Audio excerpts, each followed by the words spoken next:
சம்பாவுக்கு ஏத்த டாப் 5 நெல் ரகங்கள் பத்தி இந்த வீடியோல பார்க்க போறோம்.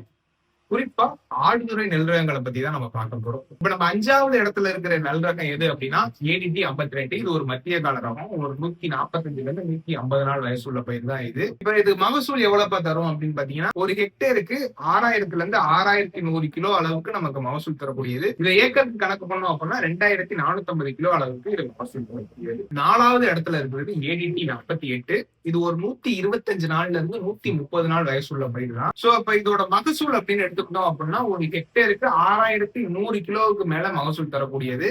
இதை ஏக்கருக்கு கணக்கு பண்ணோம் அப்படின்னா 2460 கிலோ அளவுக்கு மகசூல் தரக்கூடியது. 3வது இடத்துல இருக்கிறது ஏடிடி 54. இது ஒரு 130ல இருந்து 135 நாள் வயசுள்ள பயிர் தான் இது. இது வந்து ஒரு இம்ப்ரூவ்டு ஒயிட் பண்ணி, அதாவது நம்ம மேம்படுத்தப்பட்ட வெள்ளை புண்ணி அப்படின்னு சொல்றோம்ல, அதையும் வங்க சக்தி அப்படிங்கிற ரெண்டுத்தையும் பிரீட் பண்ணி கிராஸ் பண்ண வெரைட்டி தான் இது.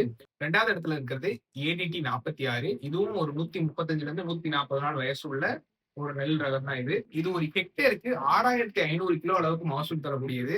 இப்ப ஃபர்ஸ்ட் இடம் ஏடிடி 51. இது வந்து ஒரு சிஆர் 1009க்கு மாற்றா கொண்டு வரப்பட்ட ரகம் தான் இந்த ஏடிடி 51. 2017, 18 அந்த காலகட்டத்துல தான் இந்த ரகத்தை ரிலீஸ் பண்ணாங்க.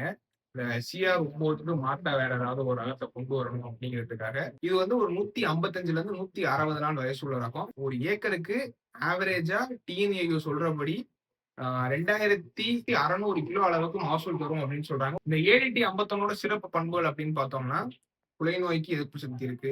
குருத்துப்பூச்சி, இலை சுருட்டு புழு இது எல்லாத்துக்குமே எதிர்ப்பு சக்தி ஓரளவுக்கு இருக்கு.